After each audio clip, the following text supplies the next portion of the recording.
headlines. Karzai calls for a reopening of schools and universities for girls as a new academic year nears. Foreign students attack during Ramadan prayers at the Gujarat University, India. Retirees share a struggle amid unpaid pensions. As the academic year approaches, former President Hamid Karzai has reiterated calls for a reopening of schools and universities for girls, describing education as the sustaining, honor, and rescue part of every human society.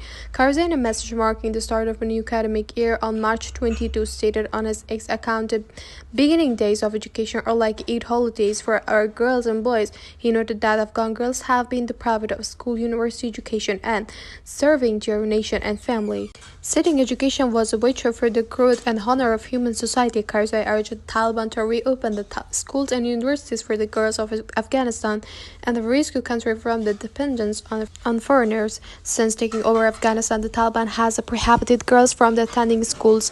On December 22, the group issued a decree closing universities for women, and Taliban's repressive policies on girls and women education and employment have drawn strong international criticism, including from the Islamic world.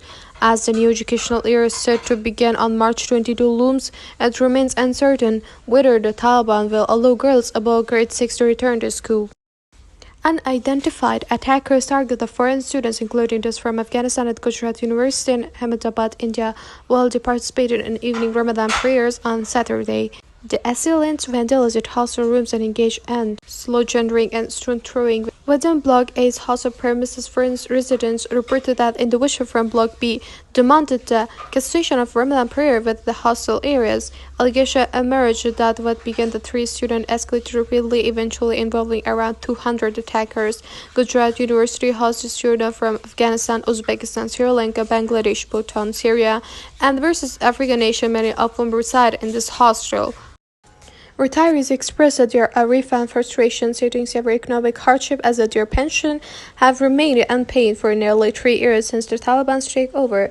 They highlighted the increase in struggle during Ramadan and built to support their families. Tens of thousands of retirees, including women, have been deprived of their pension from the past 2 years. The retirees have called on Taliban surveillance institutions to take their plight seriously. Last night, Ansari had just tea for iftar and only had boiled potatoes, while some of the children received their meals and some others didn't, said Abdul Wasi, a retiree. "My children argued with me about why I can't provide them with food." Some retirees urged that despite years of services, the Taliban refused to pay them their dues.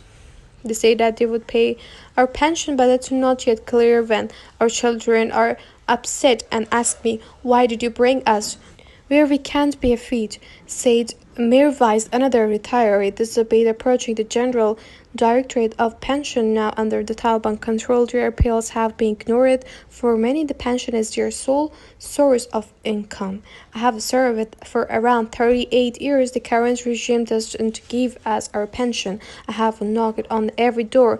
Among the retirees are widows or orphans who pin their hopes on this pension. Which can they eat?" said Kubra, a retired woman.